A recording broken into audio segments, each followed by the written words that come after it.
Quiero compartir algo de la palabra del Señor, que algún tema, de esos temas que están tan de moda. Siempre digo, muchas veces he dicho, que ahora Cristo Jesús es la moda. Usted encuentra los vehículos con su pescadito ahí en la placa, el símbolo de cristianismo y de los perseguidos, de las catacumbas. Usted encuentra muchos letreritos en los vehículos y en las casas. Jesús es mi guía, Jesús es mi Señor, Jesús es tal cosa. O sea que hay una efervescencia, hay una moda, hay todo un pensamiento en torno a Jesús. Desde luego, de ahí a los hechos, pues ya ustedes saben que hay un buen trecho, de ahí a los hechos, que muchas veces la gente pues tiene a Jesús en la boca, pero no lo tiene en el corazón, y por lo tanto no lo practica.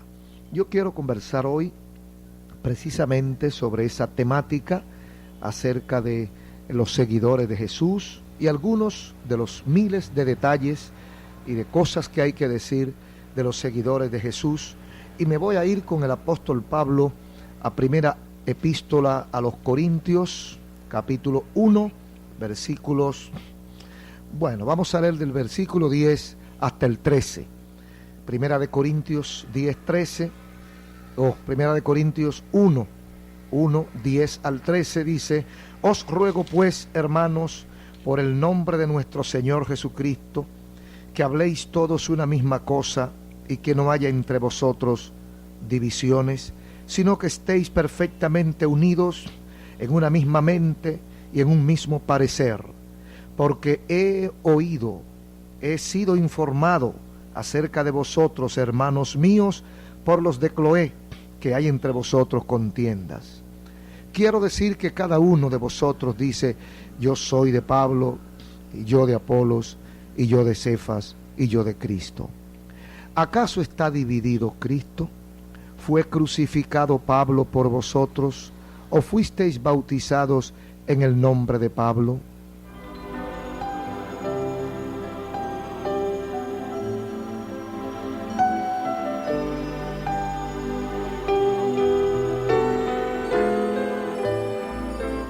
Amigos y hermanos, ¿quiénes son los seguidores de Cristo? ¿Cuántos grupos se denominan seguidores de Cristo? ¿Cuánta gente, a veces tan diferente, se llaman a sí mismos seguidores de Cristo, o lo que es lo mismo, cristianos? En la Biblia, seguidores de Cristo eran principalmente los discípulos, primero los apóstoles, el grupo de hombres que Dios escoge para que les sirvan y les sigan, y los que después de ellos, por el mensaje, por el testimonio de ellos, se fueron añadiendo a ese grupo de personas que vio en Jesús la salvación, que vio en Jesús la solución real a los problemas reales de la humanidad. Entonces, esa gente que decide dejar todo, esa gente que, como dijo el mismo Cristo, el que no esté dispuesto a dejar padre o madre o hijo, heredad o posesiones por causa de mí, no es digno de mí. También dijo Cristo, el que no se atreva, el que no pueda tomar su cruz y seguirme, no es digno de mí. Más o menos, a grandes rasgos, estos son los seguidores de Cristo. Estas son la gente que se llama en la Biblia cristianos, o que llamamos nosotros cristianos, aquellos que tratamos de imitar a Cristo. Primero, reconocimos a Jesús como maestro que nos enseña, que nos guía, que nos conduce. Conocimos a Jesús como Señor, como el hombre que gobierna y que dirige con autoridad, con toda facultad, dirige nuestra vida, dirige nuestra conducta. Entonces, aquel que ha aceptado a Cristo como Señor de su vida, como gobierno de su vida, como autoridad máxima en su vida, nosotros le llamamos seguidor de Jesucristo. Aquellos que han visto en Jesús el Maestro y por lo tanto aprendemos de Él hasta donde podemos e imitamos su vida, sus acciones, hasta donde podemos, nos llamamos cristianos. Ahora, pensándolo así, y pensando junto a usted, nuestro querido oyente, ya usted piensa, ya usted entiende que no todos los que dicen que son cristianos necesariamente son cristianos. Primero, porque hay mucha gente que se recuerda del Señor 2 o 3 días al año. Y por lo tanto, cuando terminan esos 2 o 3 días en que muchos, hay que reconocerlo, muchos se acuerdan del Señor, otros ni en ese tiempo se acuerdan, ni en ese tiempo recuerdan al Señor, sino que lo dedican más bien al carnaval, al placer, a las pasiones, a la lascivia, a la lujuria, al vicio, a la carne, a los deseos, a la concupiscencia. Entonces, pero dicen que son cristianos.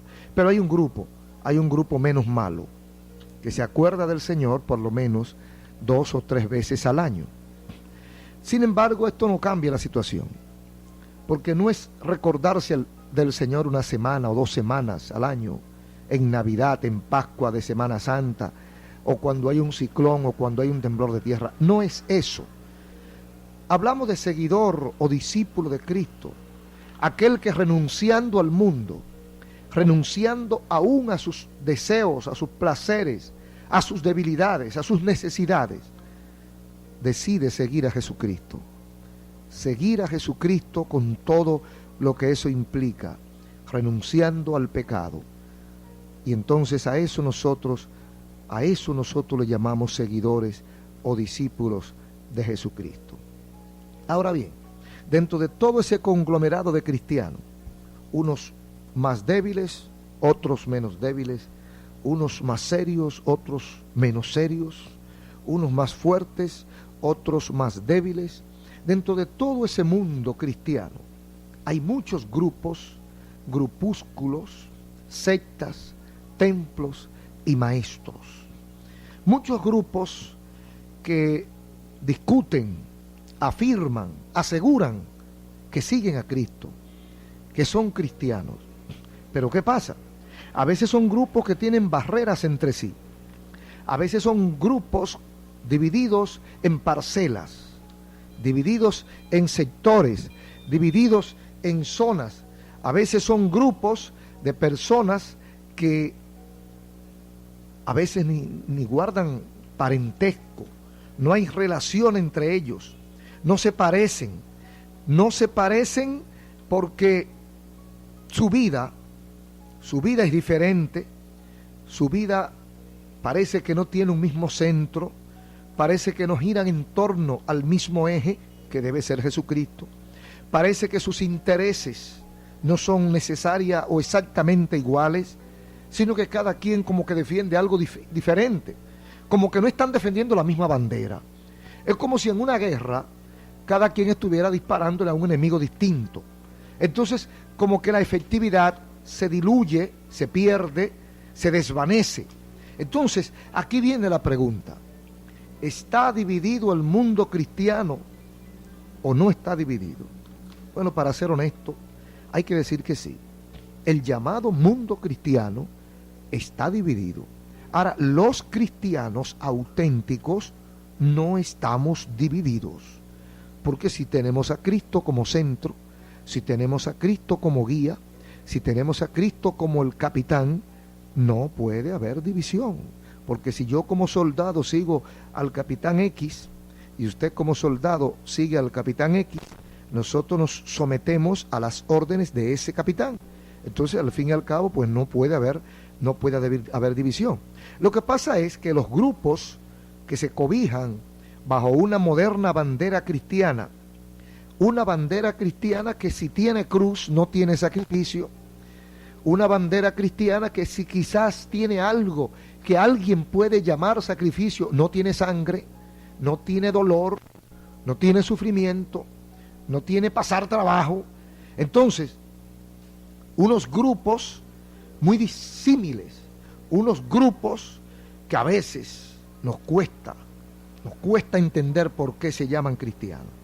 Decimos esto porque son grupos que a veces no se conocen, no se entienden, no se tratan. A veces siguen a un maestro que no es Jesucristo. A veces tienen un maestro cuyas enseñanzas chocan con las sabias, humildes, sencillas enseñanzas del rabí de Galilea, del que entró a Jerusalén montando no un corcel, un pollino, un burrito, del maestro que dio su vida por sus seguidores.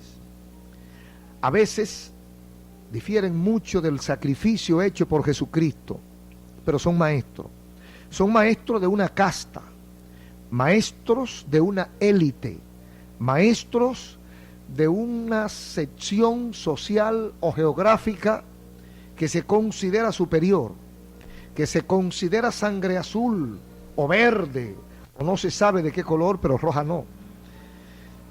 Son dirigentes de un grupo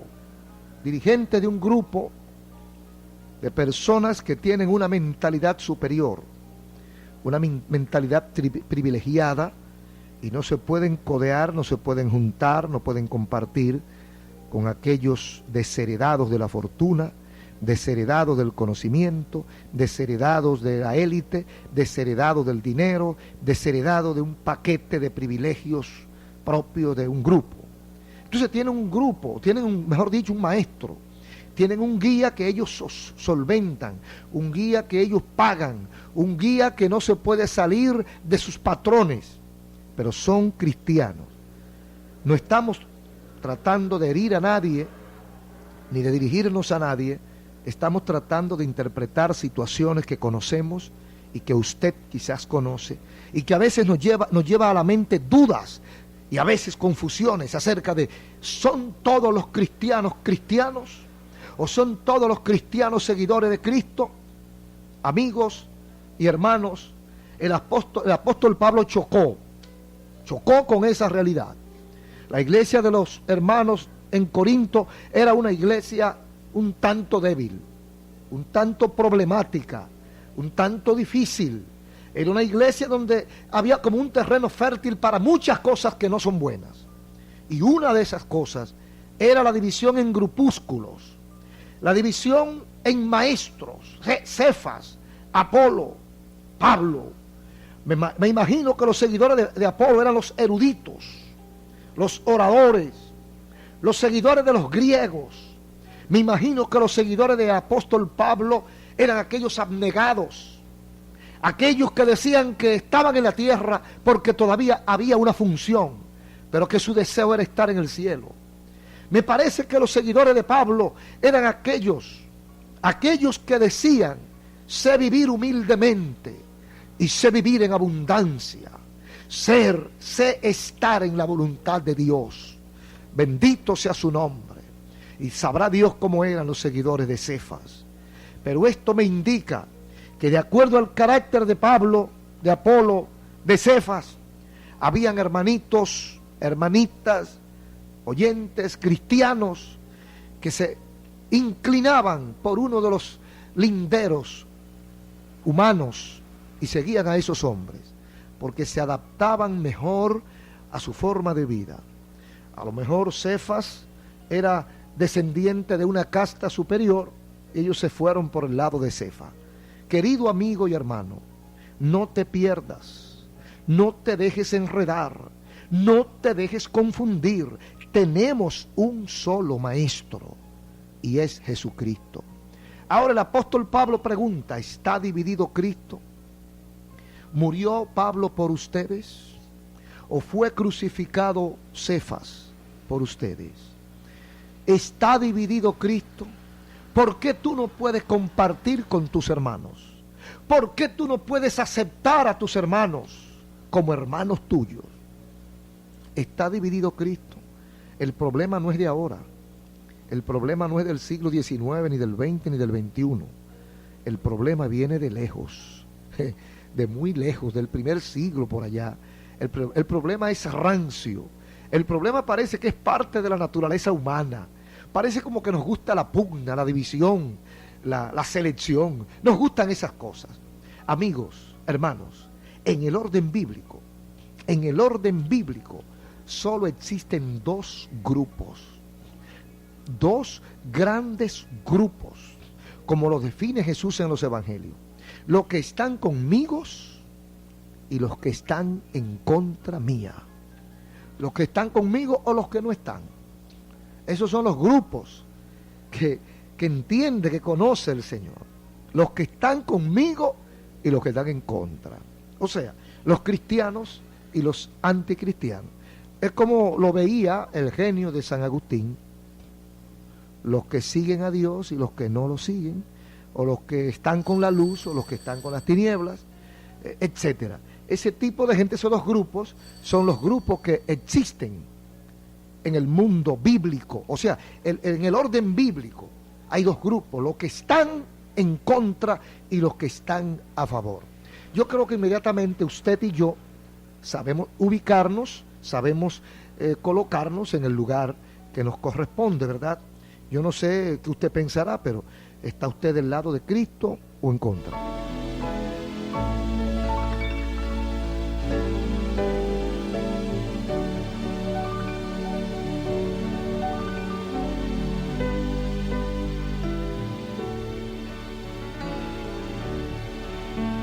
A mí me parece que los que están con Cristo se juntan, se unen, aunque por razones materiales, aunque por razones físicas o por razones geográficas, no puedan estar permanentemente juntos en el sentido material. Pero que no estemos juntos no quiere decir que no estemos unidos. Me refiero a que usted se puede reunir en el norte, yo puedo reunirme en el sur. Usted puede reunirse en Santiago, yo puedo reunirme en Higüey. Eso no quiere decir que no estemos unidos. Lo que quiero decir es que podemos alabar a Dios juntos.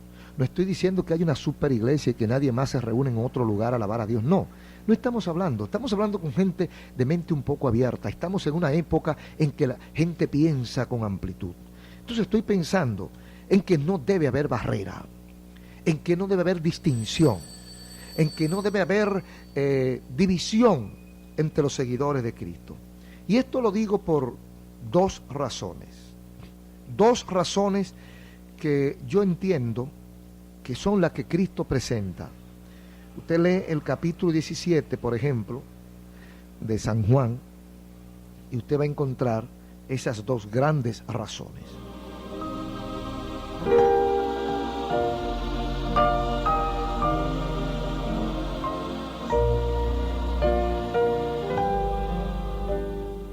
Yo pienso que esas dos grandes razones son, en primer lugar, y acogiéndome siempre a la idea general del capítulo 17 de San Juan, yo me acojo a esta idea general del Señor Jesucristo cuando dice: Padre, que todos sean uno, como tú en mí y yo en ti, para que el mundo crea, Yo ruego por ellos, no ruego por el mundo, sino por los que me diste, porque tuyos son.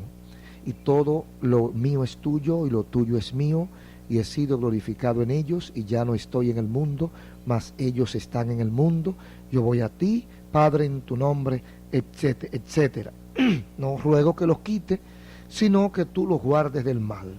Entonces, para que todos sean uno, versículo 20 y 21, para que todos sean uno, como tú, oh Padre, en mí y yo en ti, que también ellos sean uno en nosotros, para que el mundo crea que tú me enviaste.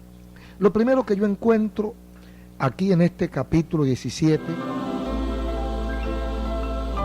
de San Juan es que Cristo quiere que los que le aman a Él sean ejemplo de unidad, ejemplo de confraternidad, ejemplo de mansedumbre, ejemplo de humildad. Sí, porque para estar unidos necesitamos ser humildes, para yo poder soportar las impertinencias de mi hermano. Sí, porque no es que seamos perfectos, no estamos hablando de una unidad entre perfectos, estamos hablando de una unidad entre imperfectos, entre desiguales, entre personas que uno le gusta una cosa, otro le gusta otra. Uno es débil por aquí, el otro es débil por allá. Estamos hablando de una unidad entre ciegos y mancos, entre cojos y tuertos, entre sordos y mudos. Una unidad entre personas que no reúnen el 100% de cualidades.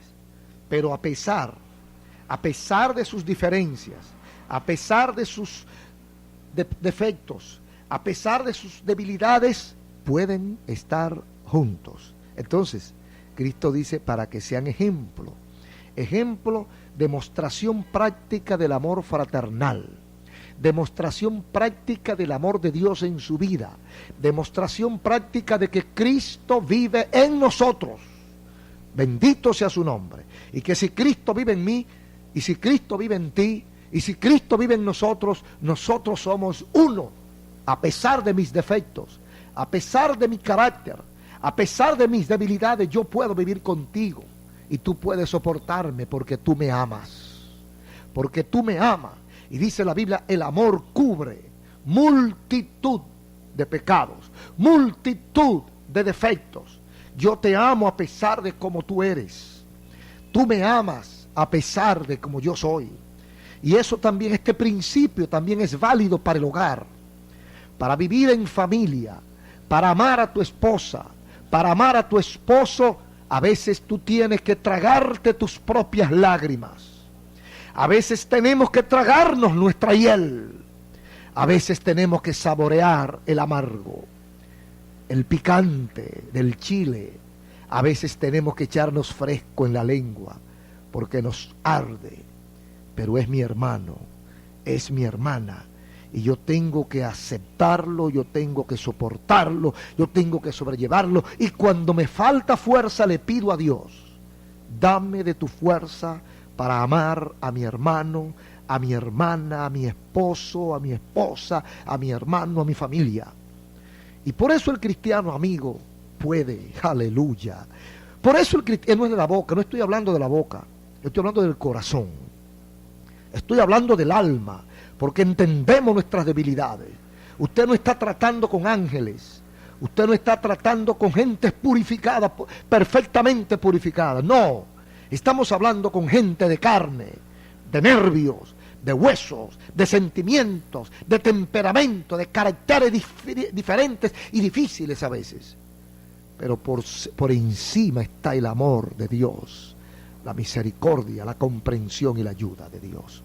Entonces, es una de las primeras razones que pone Jesús, para que el mundo entienda que yo estoy en ustedes, sean ejemplo, una demostración viva, una práctica continua del amor, de la fraternidad, porque yo vivo en ustedes. En segundo lugar, debemos estar unidos por nuestra propia supervivencia. ¿Dónde vive usted? ¿Dónde vivo yo? ¿Dónde vivimos nosotros? ¿Dónde estamos? ¿Dónde nos movemos? En una selva. En una selva llena de cacatas, de ciempié, de alacranes, de tigres, de leopardo, de monos. En una selva llena de diferentes tipos de plagas malignas. Y en medio de esa selva nos movemos. Inhóspita, cruel, sanguinaria, asesina. Y ahí está usted y estoy yo. Entonces, si nos descuidamos, el maligno, Satanás, tu enemigo, mi enemigo, nuestro enemigo, que no pierde tiempo, que no pierde ni pies ni pisada, nuestro enemigo que 24 horas trabaja contra Dios y contra nosotros, ese enemigo trabaja contra ti. Y vivimos en un espacio hostil, contrario, adverso, y tenemos que saber cómo caminamos. Entonces, por nuestra propia supervivencia como hijos de Dios, como hermanos en la fe, tenemos que sabernos conducir para que el diablo no nos destruya, no nos acabe. Pero si sabemos vivir en Cristo Jesús, seremos victoriosos. Pero si nos descuidamos, Satanás nos dará el zarpazo mortal, y entonces seremos heridos mortalmente a veces. Entonces, como vivimos en un mundo tan raro, con tantas cosas en contra, y el Señor quiere que demos ejemplo, entonces por esa razón también debemos unirnos. Yo tengo que unirme a mi hermano para que haya fortaleza. Dice un proverbio que en la unión está la fuerza. En la unión está la fuerza. Si estamos cada uno en una esquina, arrinconado cada uno defendiendo sus propios intereses materiales, el diablo nos va a dar y nos va a dar fuerte. Pero tenemos que mantener esa unidad en el espíritu, sirviendo al Señor. Tenemos que guardarnos unos a otros. Tenemos que protegernos. Me refiero a los que hemos conocido a Cristo. No importa a qué iglesia usted vaya. No importa a qué congregación usted pertenezca. Si usted sigue a Cristo, usted es mi hermano. Y si usted cree que usted no es mi hermano, entonces usted no sigue a Cristo. Porque yo sí sigo a Cristo. Y todo el que siga a Cristo, no me importa dónde esté cobijado. No me importa a qué iglesia vaya.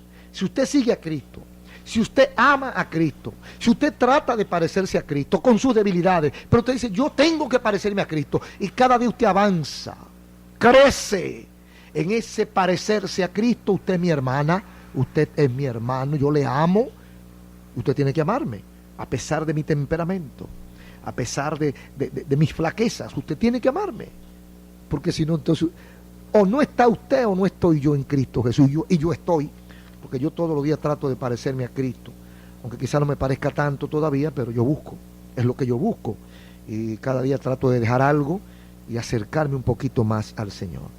Y si estamos caminando todos hacia el mismo punto, pues llegará el momento que vamos a tener que juntarnos, no chocar, juntarnos, llegar al mismo lugar de adoración, de esperanza, de bendición, y ahí nos vamos a reunir con Jesucristo en el centro. Ojalá que estas palabras, en cuanto a los seguidores de Jesús, en cuanto a la preocupación, a la inquietud de Pablo, nosotros la podamos elaborar, asimilar y practicar. ¿Está dividido Cristo? ¿Está dividido? ¿Por qué ustedes algunos son de Pablo, otros de Cefo, otros de Apolo? No, somos de Cristo, porque Cristo murió en la cruz, Cristo pagó el precio, Cristo es el Salvador, Cristo es el Señor, Cristo es el que tiene que gobernar tu vida. Yo no tengo que gobernar tu vida. Tu maestro que tú has elegido como el maestro por excelencia no es el que tiene que gobernar tu vida, es Cristo. Si tu maestro te dice odia a tal persona, odia a tal grupo, no te acerque a tal gente, porque me parece que no, eso no es el problema. Aunque usted tiene que seguir a su pastor, aunque usted tiene que respetar a sus ancianos, aunque cada uno de nosotros tiene sus líderes, pero eso tiene un límite. Eso tiene un límite. Cuando yo me convenzo de que mi hermano es mi hermano, aunque me diga quien me diga que no lo es, yo tengo que verlo a través de Jesucristo. Yo tengo que compararlo con Cristo. Y si me dio positivo es mi hermano, aunque diga quien diga que no. Ojalá me hayan podido entender. Ojalá yo me haya dado a entender y que el Espíritu Santo nos ayude a unirnos en esa misma fe, en ese mismo amor, en ese mismo seguir a Jesucristo. Y que podamos esperar a ese Cristo, caminar con ese Cristo, amar a ese Cristo y por ende amarnos nosotros los unos a los otros y así caminar juntos hacia el punto final, hacia que entremos a la patria celestial. Y así el Señor estará siempre con nosotros. Que la gracia del Señor nos acompañe y nos bendiga y nos guarde.